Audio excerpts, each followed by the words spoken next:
Hi friends, welcome to Ashwin 14 cooking channel. Today's special కాకరకాయ పులుసు. కాకరకాయ పులుసు అంటే చాలామందికి నచ్చదు, ఎందుకంటే చేదుగా ఉంటుందని చాలామంది చేసుకోరు. కాకరకాయ పులుసు అనేది చేసుకోరు. కాకపోతే చేదు లేకుండా ఎలా చేసుకోవాలనేది మనం ఈ వీడియోలో తెలుసుకుందాం. కాకరకాయ అందరికీ అన్ని రకాలుగా ఉపయోగపడుతుంది, కానీ ఎవరు సరిగ్గా దీన్ని ఇష్టపడరు. ఎందుకంటే కాకరకాయ చేదుగా ఉంటుంది కాబట్టి దీన్ని చాలా మటుకు పెద్దవాళ్ళు కానీ చిన్నపిల్లలు కానీ ఈ కాకరకాయ అనేది వద్దనే అనుకుంటారు. చాలా తక్కువ శాతం మాత్రమే చాలామంది తింటారు దీన్ని. దీనివల్ల ఎన్నో ప్రయోగాలు ఉన్నాయి.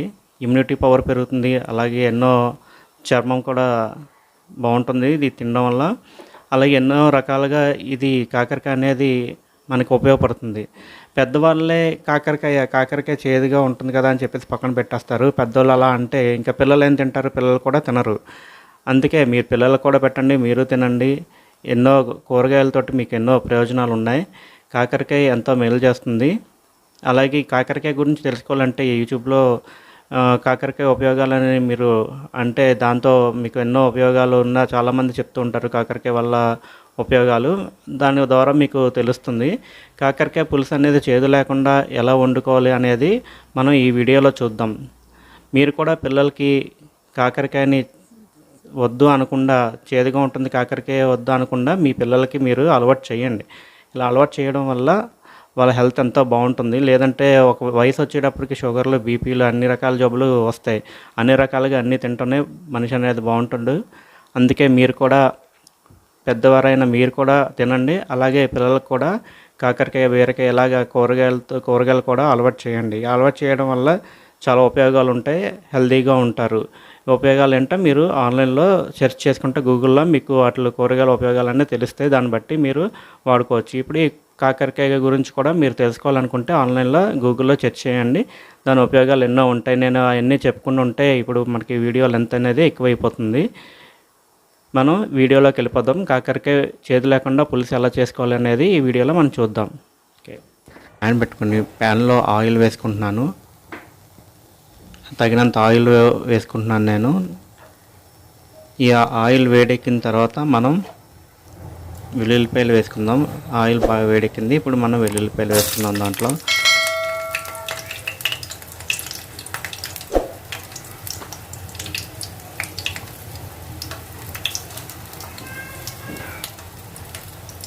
ఇప్పుడు ఒక స్పూన్ మినపప్పు కూడా మనం యాడ్ చేసుకుందాం.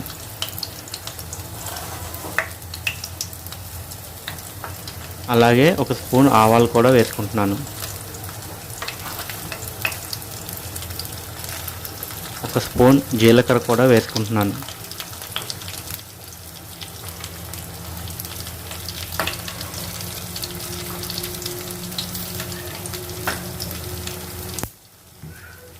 హాఫ్ స్పూను మెంతులు వేసుకుంటున్నాను. ఎండుమిర్చి వేసుకుంటున్నాను.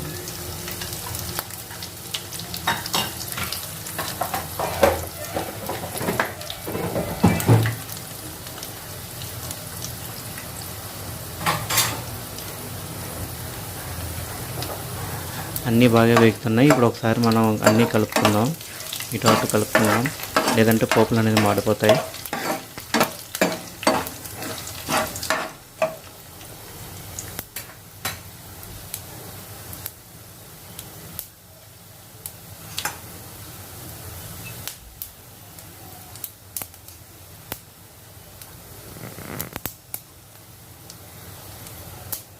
ఇప్పుడు కరివేపాకు వేసుకుంటున్నాను. పొడి కరివేపాకు అయితే పర్లేదు.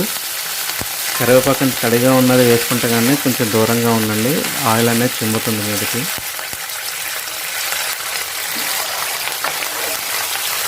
ఇప్పుడు మరొకసారి బాగా కలుపుకున్నాం. పోపులన్నీ బాగా వేగుతున్నాయి.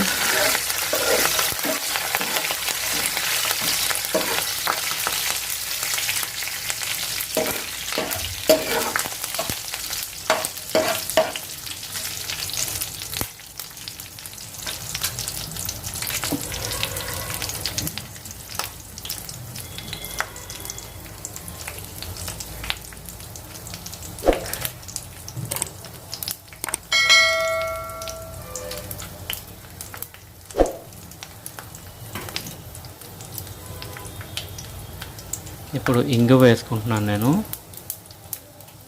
పావు స్పూన్ ఇంగువ వేసుకుంటున్నాను. వేసుకుని బాగా కలుపుకుంటున్నాను.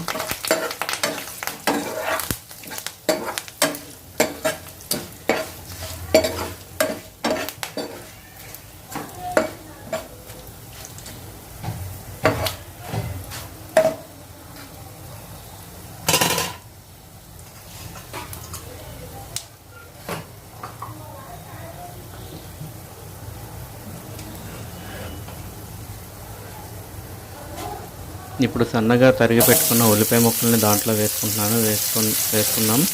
ఇప్పుడు అలాగే పచ్చిమిర్చి కూడా వేసుకుందాం దాంట్లో. ఇప్పుడు మరొకసారి అన్నీ కలిసేటట్టు మనం కలుపుకుందాం దీన్ని.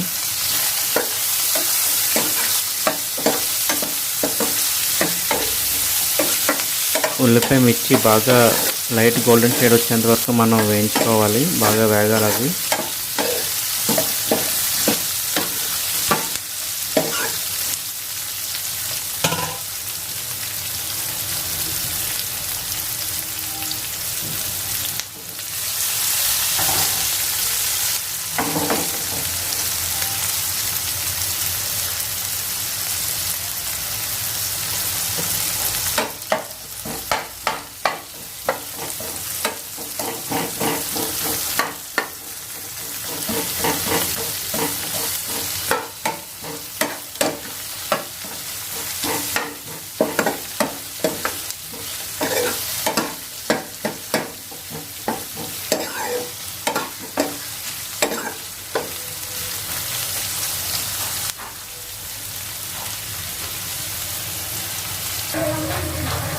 చూసారుగా ఉల్లిపాయలు కూడా బాగా వేగాయి.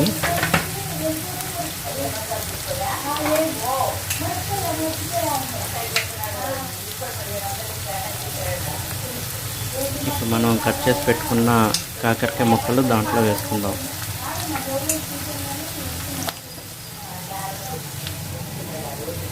బాగా రౌండ్గా కట్ చేసుకున్నాను. మీకు నచ్చిన షేప్లో మీరు కట్ చేసుకోవచ్చు. నేనైతే రౌండ్గా కట్ చేసుకుని నేను దాంట్లో వేసుకుంటున్నాను. ఇప్పుడు మొత్తం అంతా ఆయిల్ పట్టేటట్టు కాకరకాయ ముక్కలకి మొత్తం ఒకసారి మనం ఈ తోటగా అనేది కలుపుకుందాం. బాగా కలుపుకోవాలి. కాకరకాయ ముక్కలు నూనెలో వేగితే మనకి చేదు అనేది రాదు. అందుకే మనం కాకరకాయ ముక్కలను ముందుగా వేసుకొని బాగా వేయించుకోవాలి. అవి పచ్చివాసన పోయేంత వరకు మనం వేయించుకోవాలి. అలా పచ్చివాసన పోయేంత వరకు వేయించుకున్న తర్వాత కాకరకాయలు బాగా వేగాక మనకి చేదు అనేది తింటున్నప్పుడు చేదు అనేది తగలదు.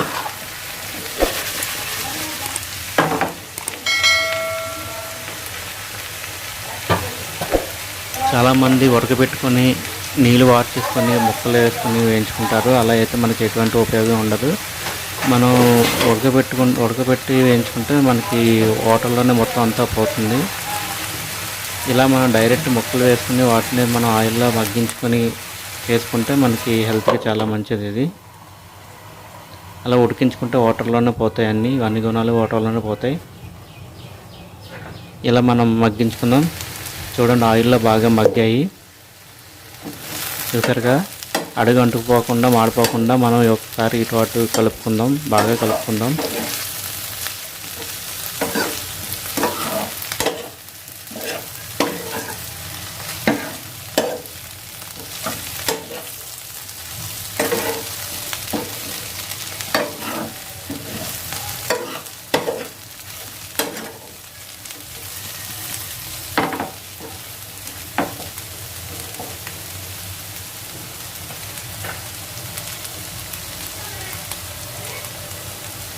ముక్కలన్నీ బాగా ఆయిల్లో వేగాయి.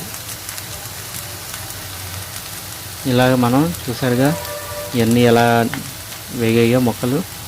ఇప్పుడు మనం దీంట్లోనూ చింతపండు జ్యూస్ అనేది వేసుకుందాం.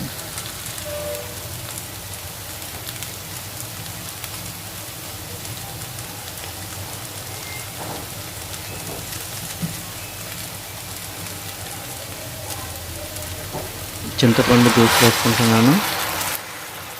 సరిపోతే ఇంకా వాటర్ కూడా మనం యాడ్ చేసుకోవచ్చు. ఇది మనకి వాటర్ కంటెంట్ అనేది తగ్గిపోతుంది కాబట్టి మనం కొంచెం వాటర్ కూడా యాడ్ చేసుకోవచ్చు. పులుసు బాగా చిక్కగా కావాలనుకున్న వాళ్ళు కార్న్ఫ్లోర్ కూడా దీంట్లో యాడ్ చేసుకోవచ్చు. మామూలుగా వరిపిండిలో వేసుకుంటారు, అలాగే కార్న్‌ఫ్లోర్ కూడా బాగా చిక్కదనం కావాలంటే వేసుకోవచ్చు. కానీ నేను దీంట్లో ఎటువంటి కార్న్‌ఫ్లోర్ కానీ ఇలా వరిపిండి కానీ ఏమీ నేను దీంట్లో యూజ్ చేయట్లేదు. నేను డైరెక్ట్గానే చేస్తున్నాను.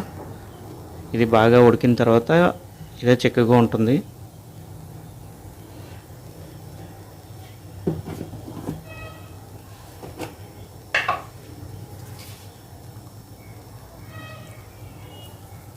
ఇప్పుడు నేను దీంట్లో 2 స్పూన్ల సాల్ట్ వేసుకుంటున్నాను.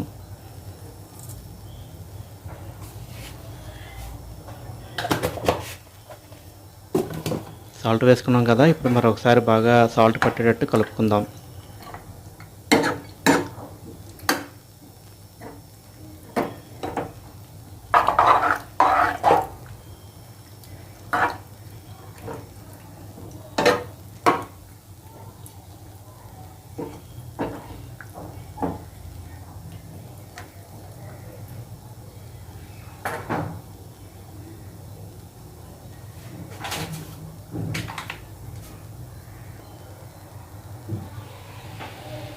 ఇప్పుడు ఒక స్పూను నేను పసుపు వేసుకుంటున్నాను. పసుపు వేసుకొని మరొకసారి పసుపు పట్టేలా కలుపుకుంటున్నాను.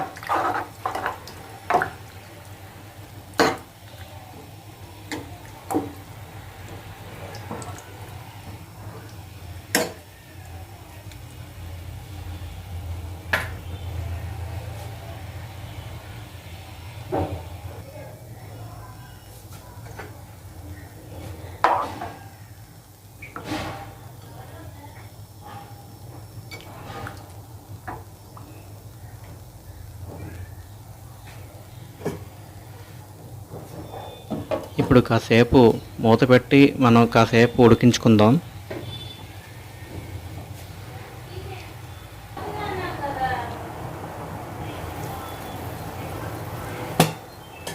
ఇంకా ఉడుకుతున్నాయి.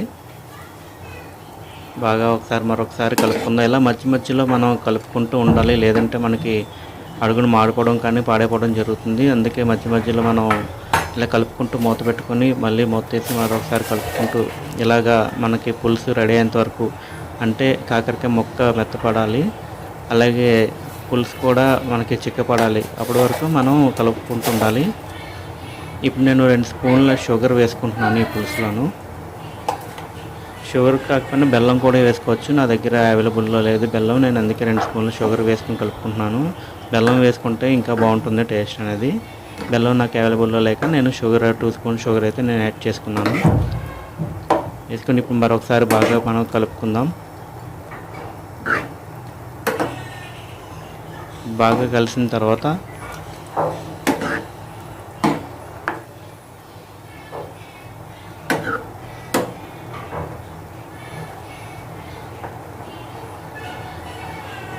మరోసారి మూత పెట్టుకొని కాసేపు ఉడికించుకుందాం.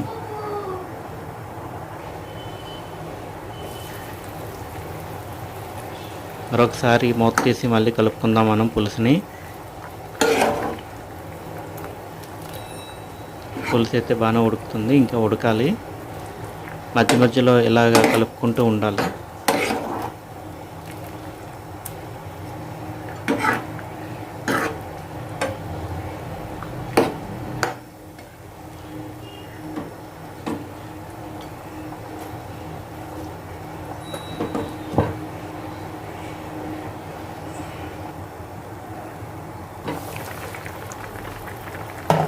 చూసారుగా, మరొకసారి మూత తీసి మరొకసారి మనం కలుపుకుందాం. పులుసు అంతా దగ్గర పడింది, ముక్కలు కూడా ఉడికాయి, ఇంకా కొంత ఉడకాలి. మొత్తం మీద పులుసు అయితే రెడీ అవుతుంది.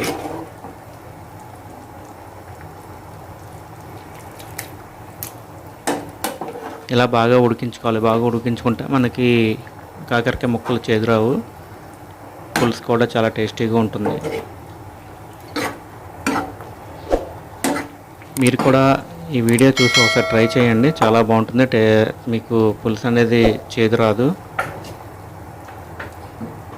మరొకసారి మూత పెట్టుకుని కాసేపు ఉడికించుకుందాం. మీకు ఈ వీడియో నచ్చినట్లయితే లైక్ చేయండి, షేర్ చేయండి, సబ్స్క్రైబ్ చేయండి.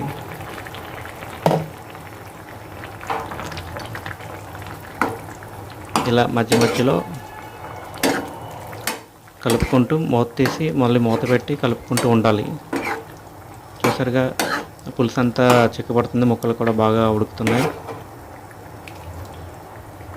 గుమగుమలాడే ఎంతో టేస్టీ కాకరకాయ పులుసు రెడీ అయిపోయింది. ఇది ఎలా ఉందో తయారు చేసి మీరు కూడా నాకు కామెంట్ చేయండి. Thanks for watching.